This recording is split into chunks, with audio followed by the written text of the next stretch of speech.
تو سایه نام داره ایرانم، دختر کور و شاه جهانم.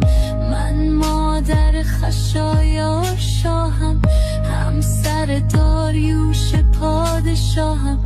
زاده کاساندان پاک منشم، از نجیب زادگان هخامنشم. من از زنان فاخر آفرینشم، در تاریخ زنی والا منشم.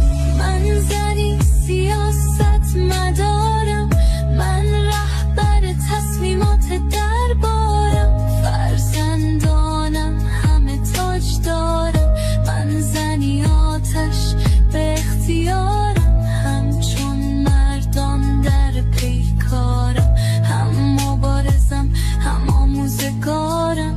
در جهان زنی پر اقتدارم، در ایران زنی پر افتخارم.